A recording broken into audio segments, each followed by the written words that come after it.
Welcome to Split the Defense. Split the Defense. LEAFS Postgame Edition. Split the Defense is presented by LaForest Electrical Contractors. Professional and efficient service since 2004, serving the Kingston and surrounding areas. Alongside co-host Craig Pearce and producer Ted Evans, here's your host, Jordan Webster.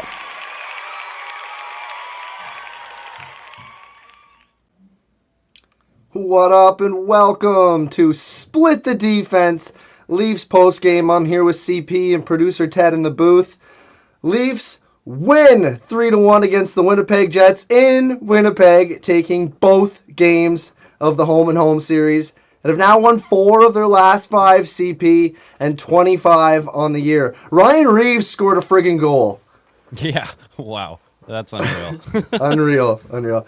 Take a second, drop a like on this episode, please. If you're listening, subscribe on our YouTube and rate it 5 stars on whatever podcasting platform you may be consuming from. Tonight, Dylan Samberg snapped a streak, and so did John Tavares, and so did Simon Benoit. And when the game was over, the game wasn't over. So let me break it down really quick here. Yeah, Samberg opened the scoring, snapping his 76-game goal-scoring drought streak. Ryan Reaves gets on the board after not playing for like a month and a half. John Tavares deflects it in and busts his 9-game pointless streak, which was the longest of his career. And that made it 2-1.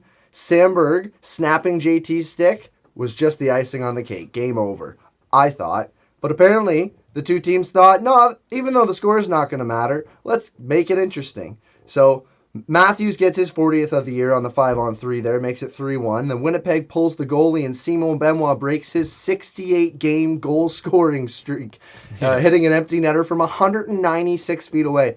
Unbelievable. 196 feet away. That's awesome. Mason Appleton gets one to make it 4-2 with 11 seconds left. The Leafs did not like that, CP. They took exception to that. A little bit of the rivalry edge we saw to end the game. Yeah, sure. So what's your initial reactions to this game, CP? Pretty good game, I thought. I was pretty happy. I thought like most lines looked pretty good. The Matthews line maybe wasn't as dominant as I would like, but all in all, I thought it was like a much better effort than the last game. And I felt too like it was a little bit risky, I think, putting Ryan Reaves back in, but I mean, it is just your fourth line, but they were actually able to use it throughout the entire game, which typically isn't the way that Sheldon Keefe likes to use his fourth line, but it was pretty solid all in all. What do you think? At the beginning of the game, my initial reaction was Winnipeg looked strong, very tight defensively. They really look like a cohesive team. Rick Bowness is doing a good job over there. Definitely up for Coach of the Year this year. Has to be a guy that you consider for that. I know that it's kind of a silly award. We've talked about it, but like if anybody actually deserves that for a team that looks way better than they did last year structurally, it's the Winnipeg Jets. But I'm 100% convinced that the Leafs are just as good as the Jets. What they're missing is a goaltending. And if they had Connor Hellebuck in net, the Leafs did, if they had Connor Hellebuck in net, I think that you'd be talking about the two teams completely differently. I think you mean for the whole season? Oh, if the Leafs had Connor Hellebuck's goaltending in their net all year long, then they would be one of the best teams in the league, if not the best team in the league. So that's my initial reaction to this, is that the Leafs can hang with the Jets. And I was really like, at the beginning of this, I wanted to see if the Leafs could put up with these good teams, the teams that play playoff style hockey, and like they are structured. They do look good. And the Leafs hung around, man. They played a couple of tight games. And they won them like 4-2. It was 4-2, but really it was like 3-1. And really it was actually a 2-1 game before everything went to shit, or hell in a handbasket, whatever you want to call it. Right. But that's my initial reaction. The Leafs look good. I'm happy they won 4 of the last 5. You can't complain about that, right? For sure, yeah. So the topics tonight was, the first thing I have here is Tyler Bertuzzi was robbed. Absolutely robbed of a goal. Yeah. So, goalie interference on the Bertuzzi goal. There was 3 full seconds between the time that Nylander touched the goalie and that Bertuzzi touched the puck to put it in the net. So my second point is Nylander was pushed into the goalie by Brendan Dillon. Yeah. By Brendan Dillon. He did not want to be that close to Connor Hellebuck. He had no intentions of getting up in his grill like that. That was Brendan Dillon. That was the defending team's player pushing him into the net. And that right there should nullify the fact that Nylander touched him. Too bad, so sad. Don't do stupid shit, defenders. Right then and there. And I can't believe he got robbed. Like, what do you think of it, CP? I totally agree. I can't believe to this moment that's not a goal in the NHL. Like, that's absolutely brutal. Like, I couldn't believe it. If that was on the Leafs, my opinion would be the same, because it's an idea of like the league's mentality, and like I want that to be a goal in the NHL. And yes, there's a little bit of contact, but isn't like you said, the rule is that if the player is pushed into that position, then like the contact's nullified. And I can't see it any other way. There was no point was Willie like disrupting Hellebuck's play until Dillon pushed him in there. So like and even after he did, it's not like he landed on him, and like the entire time he's trying to keep himself off of him. Like, I thought that was absolutely brutal. I honestly, like, I feel like it comes down to that the call on the play was no goal, and it has to be conclusive. And if it was called a goal on the ice and challenged, then it's probably kept a goal. But I think that's just the stupidest way of looking at it. I was pretty mad at that. I don't know. I don't know how they can justify it. And this is why we need refs to speak after. Because okay, I do want to get into that. Yeah, so I do have the explanation here. The explanation from the league was released on this goal. So from the NHL, it says, video review supported the referee's call on the ice that Toronto's William Nylander impaired Connor Hellebuck's ability to play his position in the crease. The decision was made in accordance with Rule 69-1, which states in part that goals should be disallowed only if an attacking player, either by his positioning or by contact, impairs the goalkeeper's ability to move freely within his crease or defend the goal. That is their explanation. Well, that's a horseshit explanation. Yeah, that explained nothing to me. Like, where's the part about that he's pushed into that position? Like, I understand that they just like took the rule and threw it in there, but like put the next part in too. Then I saw that same explanation. I was just like, that teaches me nothing. I need a referee to explain to me why this happened. Yeah, same. Absolutely. And so Steve Dangle had a good point here. He tweets out, it says, listen, I thought it was a goal. Please just explain why it's not to the media after the game like a real league.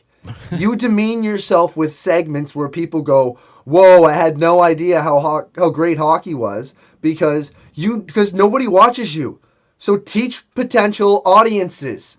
Teach them. We should have the refs coming on. Do you agree or do you not agree that the refs should be coming on and making statements? There should be some sort of questioning from the media after the game. Yeah, there has to be something. The NBA has this where I forget is it the 2-minute report or something like that they call it. Yeah. And it's basically the referee has to explain like the potential bad call, and if there was a call that they thought was a mistake, they have to say so.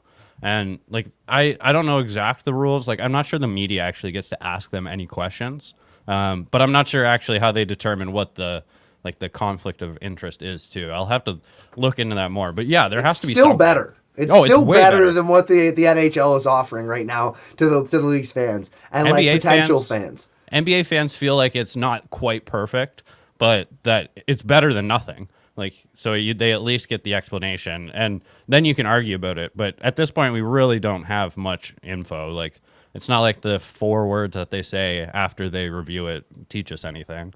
Like, that might be another thing too. That was bullshit, an absolute bullshit call. Yeah, like give more explanation all around. Horseshit for sure. Absolutely. So that brings me to at $5.5 million on pace for 36 points right now. Do you think Tyler Bertuzzi's play has been as bad as his points show, or has he just been unlucky? So before you get into that, I want to state that he's got a 57% expected goals for, 53% Corsi for, and a 60% high danger chances for. Yeah. What do you think? Yeah, my opinion of him and John Tavares are the exact same, and they play on the same line. Is it's just snake bitten.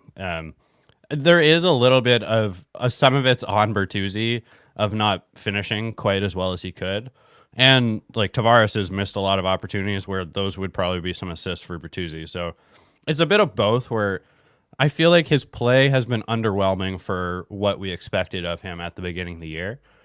He's not like playing on the top line and giving us no choice but to put him there. So there is disappointment, and for a $5.5 million player, you'd expect to just slot him in the top line and he'd be fine. So he's had to. Hasn't quite been that. He's performing maybe at a $3.5 million player or $4, but he deserves more points. There's no question. It was good that JT and Bertuzzi got to at least I consider snapping the streaks, and because like they both have deserved it. They've, like you said, their numbers have been amazing, and like prior to Sweden, they were basically the line controlling the whole team, Yeah, and then they own the team. Yeah, and it hasn't quite been as good since then, but they've been winning the majority of their minutes, and some nights like by a landslide. But yeah, it just hasn't been going in. So I think like even William Nylander at the moment his production has been way down compared to previous to him signing the friggin' contract. So I think that line in general should be doing way better. And I think it's good that Keefe's kind of left. I know that we shuffled everything up, but that was the first thing to go back to.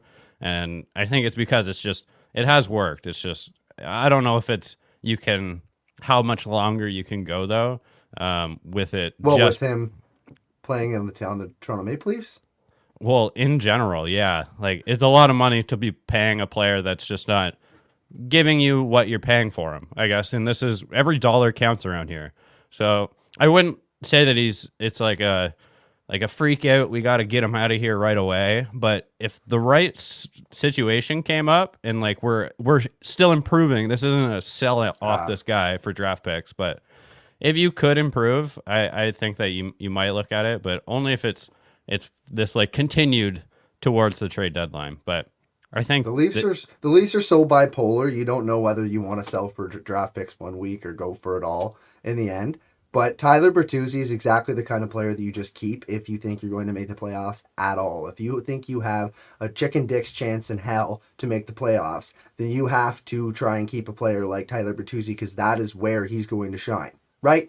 I mean, You don't ever even consider there's no upgrade to playoff style of Tyler Bertuzzi, who was great for Boston last year. I mean, they lost in the first round. They will give it that. But Tyler Bertuzzi was a shining star on that team in that playoff run last year. And you want a guy who plays that style. And if his luck can change, then you 100%, it's going to be really tough to find an upgrade for a guy like Tyler Bertuzzi.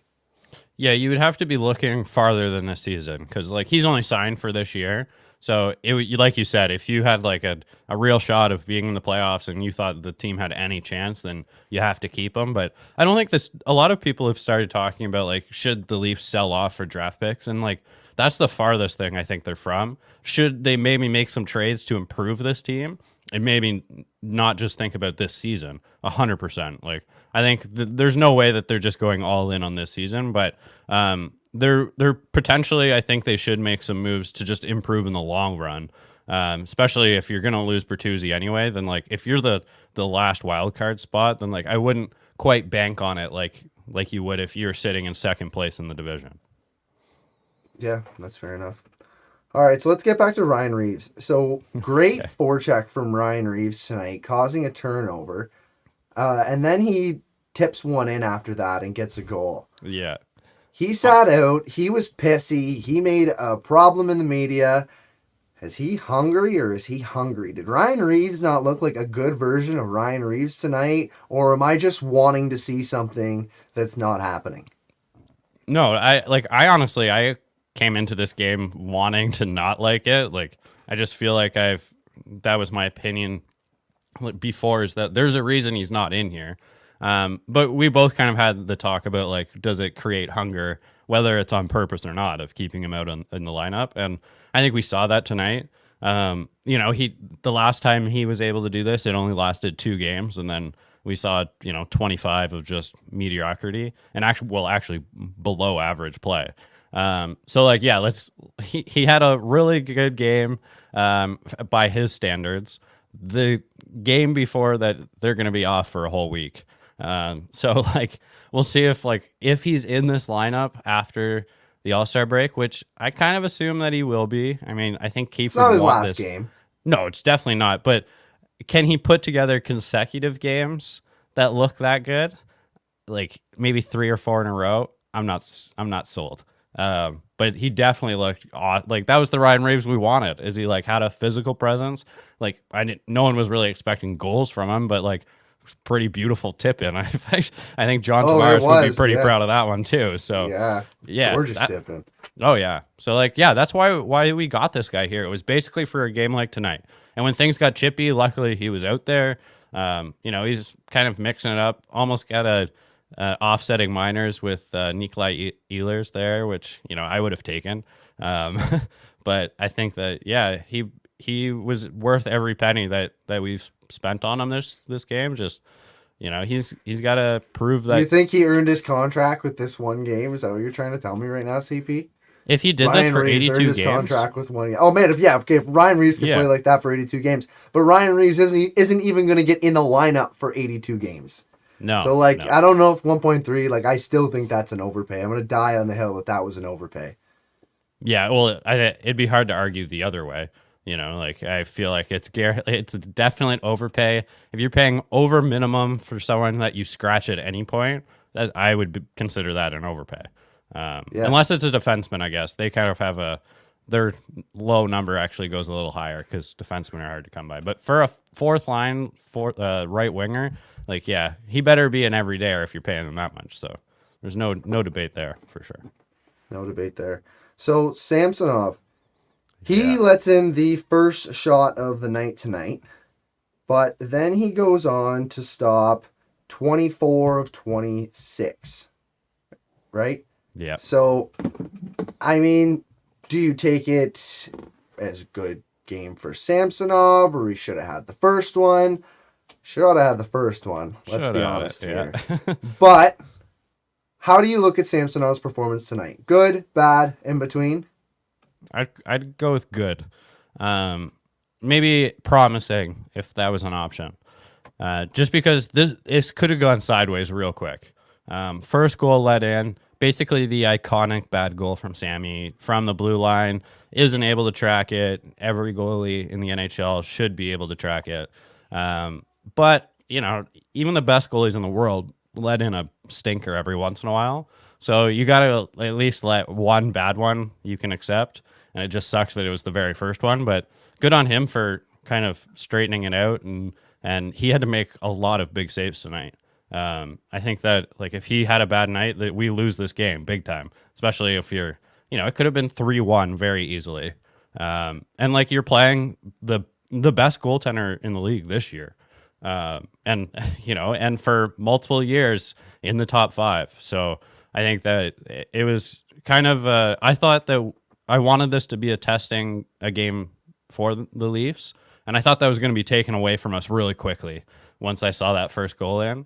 But thankfully he turned it around. So I think he should build on this. And now it's great because he gets a week off again and he gets to he leaves it on a positive note. And that's important especially for someone like Sammy who is in his head a lot. So yeah. And I'd like to point out that on the first goal that he let in there, the Jets never should have regained possession of the puck.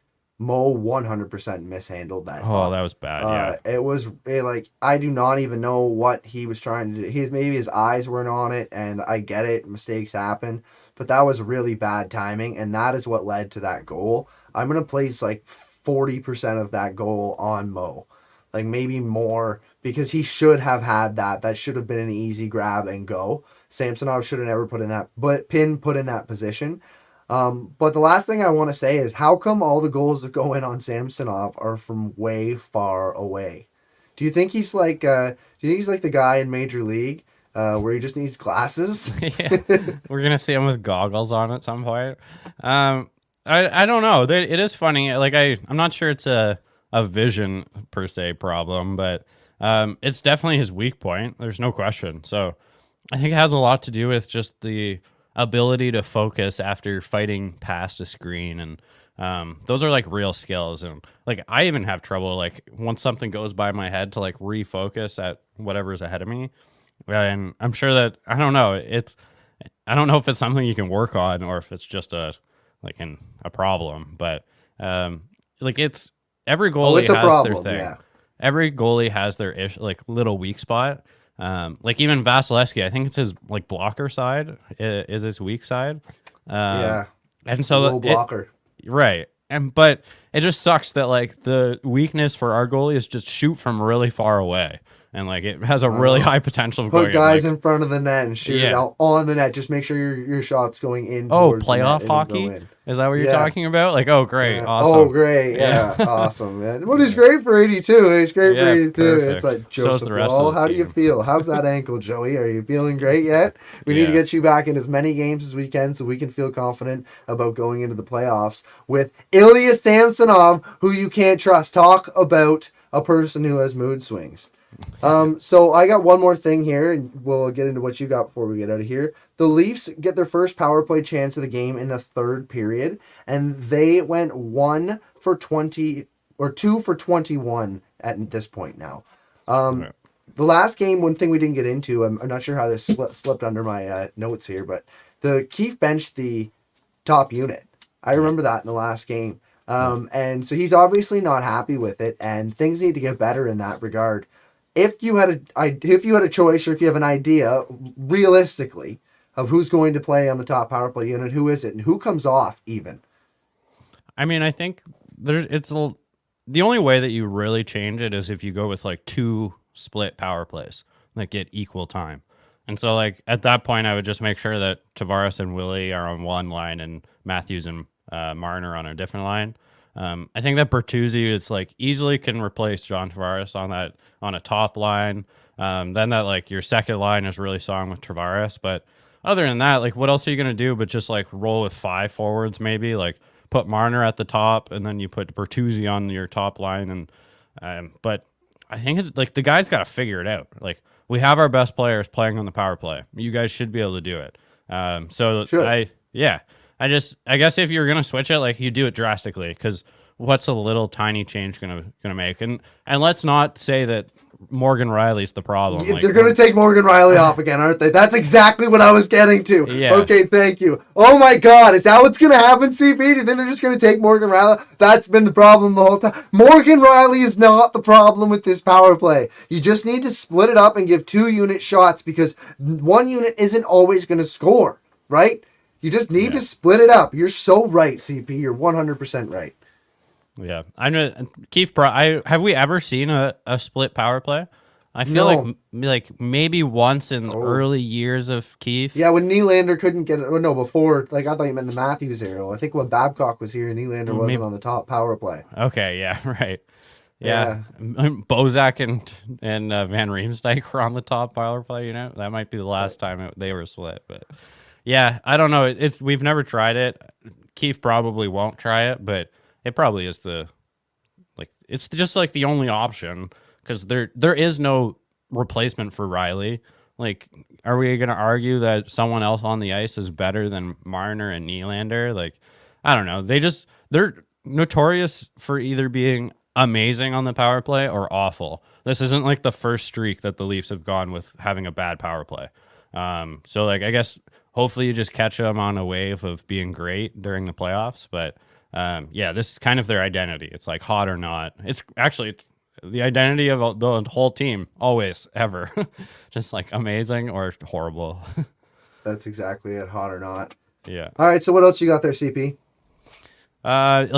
Giordano got slotted back in. I kind of knew this was going to happen.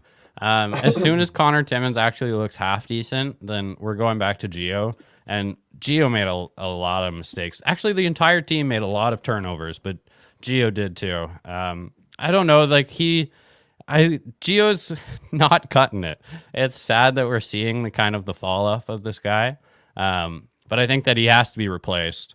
If like there's going to be an upgrade, I still think that they're going to go for that. I'm hearing that they're still talking to Calgary about Tanev. just they can't meet on what the actual price should be. So I think that like the Treliving Where are you wants. hearing this, CP? I think it was on one of the major podcasts, whether it's JD or Elliot Friedman. wow. Like, yeah, one of them. One of the Somebody major knows ones. You something. mean Split the Defense podcast? I think is the one you're talking about. Yeah, I'm the one that's telling it to the world. Yeah, no, yeah, I heard it somewhere, and so like it's just that the asking price and what the Leafs want to part with just don't line up quite right, and I guess that's very common, right? That's basically how trade negotiations go. But yeah, I think that So he's gonna. Very interested. So Yeah. you're telling me there's a chance? Yeah, I wonder. there's like Tanev's not the only defenseman out there, which is like, can we just move off of him? Like, I why know. deal with your last team that you worked for too as being Treliving?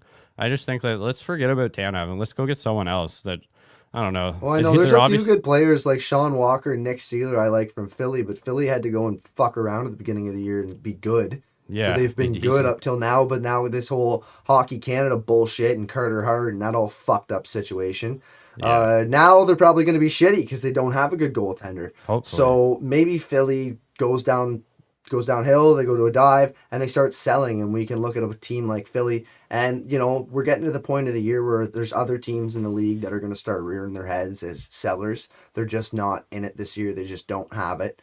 And there's going to be other names that emerge. So, I mean, I don't think Chris Tanev is the end-all, be-all to the Leafs situation. It's just a big, sexy name. And I honestly am not even sure it's the best solution for the Toronto Maple Leafs going forward. It feels like another one of those Ryan O'Reilly situations. And I'm not sure the Toronto Maple Leafs want to get into another Ryan O'Reilly for a rental, paying all that. And if they don't win the Stanley Cup this year, like, that's just fucked. So, like, I mean, I don't know. It's tough. Like you said earlier, you have to be looking at trades that improve you this year, and next year.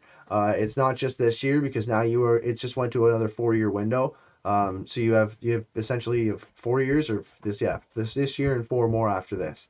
So that is your window for right now. And you have to be looking to be good through that time. You can't have no picks, no prospects. You have to just have something. So I mean, it's hard to say what Tree's gonna do. They have to be done with the rentals situation. I absolutely hate that. Yeah. You just give up way too much for like the chances of just like the best team in the NHL of winning the cup is still so slim. So like the fact that we've been paying so much as just like, you know, not a middling team, but definitely not the best team in the league to give up so much for players that just leave right away. Like at least if they're on the last year of their deal, you got to re-sign them like immediately or before the deal's done, you know? So yeah, I think Treliving's never been a rental guy. So that's what I'm most excited about is like that to be over. But I guess in the end, like it is the Shanna plan. So Shanahan is the guy that's going to really make the decisions probably. But Yeah, no, you're probably not wrong in that regard. I mean, there's a reason that Kyle Dubas isn't here, and it's because he wanted to make the decisions, and I think he wanted to deviate from the Shannon plan. So we'll have to see. Maybe Shanahan wants them to go all in again, and maybe they're going to go for a high-priced rental and try again because you never know, right? Roll the dice, you might hit the jackpot. I hope not. So my last thing was just Robertson had a third good game in a row. So I don't know if this guy's figured it out. Nicky Bobby. Yeah, like the things I'm most impressive of. I know that everyone's gonna like talk about in the offensive zone, but what I'm most impressive of is in the neutral zone. He is just always making the right decision, whether it's to turn back, to shuffle the puck up the boards, chip it out. He's not making, he's not flubbing the puck ever. Like I don't know what's happened in this guy's life. Whatever he's been doing the last 2 weeks, though, like keep it up. And like I was surprised actually. Last podcast I said I wouldn't be surprised if he was on the top line, and coming into this I kind of knew that I overshot there, but I was surprised that his minutes weren't higher. I didn't get the end one, but like midway of the game, he wasn't getting quite the boost that I thought he was going to get. But either way, if we can get someone like that who obviously has a great shot, see another guy that's kind of snake bitten because we know how good his shot is. He's starting to get his opportunities. So I feel like a few more are going to drop here. His minutes are going to go way up. And that'd be also good for the Domi line in general because we need that to be offensive because it's never going to be defensive. So Yeah. Yeah, I've really enjoyed watching the Nicky Bobby emergence. I am a Nicky Bobby truther. I'm 100% going to be behind that kid. You've wanted to trade him in the past, and you've had I me going, always yeah, have yeah, never been a yeah, truther. yeah. No, I think he's probably trade big, yeah, but like, oh, he's gonna shine, and I just want him to shine here so, so badly. The kid's got it. He's got it. And when he finds that offensive year and he starts to put together a year, his style of game is going to translate very well, and he's going to be considered one. There's going to be a point in Nick Robertson's career where they're like, what's he going to make? $6-8 million they're going to be Oh my talking God. about. And that's going to be late in his career, I assume. That'd be crazy. But he's going to be. He's like 22 years old or something, man. I know, yeah. He's so good at 22 years old. Imagine when he's 26. Like, he's going to be good. I mean, he's obviously not Nylander Matthews good, and I say $8 million because the cap's going to probably be around then, probably be like $100 million. $100 million, yeah. Maybe or more. So, like, Yeah. I mean, 8% of the cap, still not that bad. But, like, still, he's going to be a higher paid player. You're going to be looking at Nick Robertson as a guy. I like seeing him come back. I like seeing him play well, and I hope Sheldon Keefe continues to have faith in him. And you just have to wonder, will Sheldon Keefe keep him through the mistakes that he is inevitably going to make? Because Nick Robertson is going to make mistakes as he keeps playing. But can Sheldon Keefe bear that and still continue to put him out on the ice and move forward and learn from that? Because that's really what makes a player better. Yeah, I agree. I think that part of it, though, is that he can't make them on such a regular basis. And I think if you get more of a trend of that's not his regular play, like Matthews had multiple turnovers tonight. But like, you know, that's just not Matthews in general. So, you know, you don't harp on them every time. But if you're turning it over every time you're out there, which was kind of the identity of Robertson in the past, just moving around a lot, but not doing a lot. But yeah, I think that you'll get past those little mistakes that that every player obviously makes. But yeah. We got a comment here going back to you guys talking about the Leafs going all in. John said he agrees, do not go all in. Watching the Panthers, we can't match the intensity that Florida has. The Leafs defense still needs 2 more top 4 defensemen, says John. It's producer Ted here, everybody, just so you know, over in the booth. What do you guys think about that? Yeah, I mean, if you wanted one of the best defensive units in the NHL, then yeah, they're missing 2 top 4 defensemen.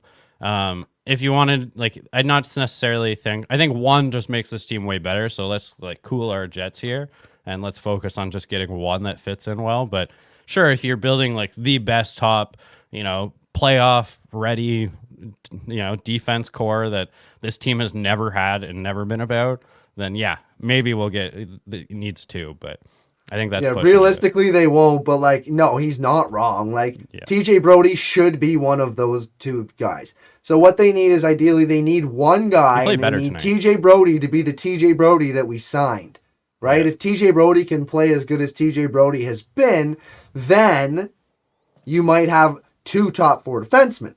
That is what we're talking about. I think that's John's not wrong, but like you're not going to go keep Brody on this team and continue looking for 2 top 4 defensemen. It's Brody has to play up to his potential because he just hasn't been the guy that we've needed him to be. I mean, he's been okay the past couple of games, but he's not been the guy that we've expected. Like his first couple of years here, he was dynamite. Oh yeah. Even like all of last year, he was like basically himself until the playoffs. We kind of saw the beginning of the drop off.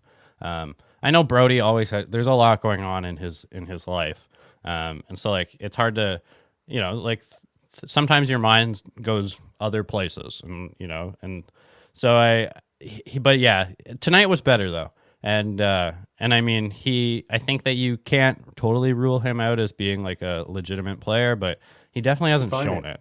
Yeah. I think he could find it. Yeah. All right. So is that all we got for tonight? Yeah, I think that's all. Yeah. All right, sweet. So let's wrap it up. Looking ahead, All-Star Weekend is next weekend, and this week we have no hockey. Yeah. So the Leafs are off until the 5th of February when they host the Islanders for a Monday night game at 7 p.m. As always, we will be here to chat with you, and for now, that's a wrap. Thank you for listening. Thank you for commenting. Hit that like button. Subscribe on our YouTube and rate us 5 stars on all the podcasting platforms you may be listening from. If you really like us, leave us a review. That would be dope, so other people think that we're cool too. Find us on X at STDP Hockey and search for Split the Defense with an S, because we're weird like that, on all other socials. Until next time, peace. Peace. Thanks for tuning in to Split the Defense, Split the defense. Leafs Postgame Edition. Hosted by Jordan Webster, Craig Pearce, and producer Ted Evans. Split the Defense is presented by LaForest Electrical Contractors. Professional and efficient service since 2004. Serving the Kingston and surrounding areas.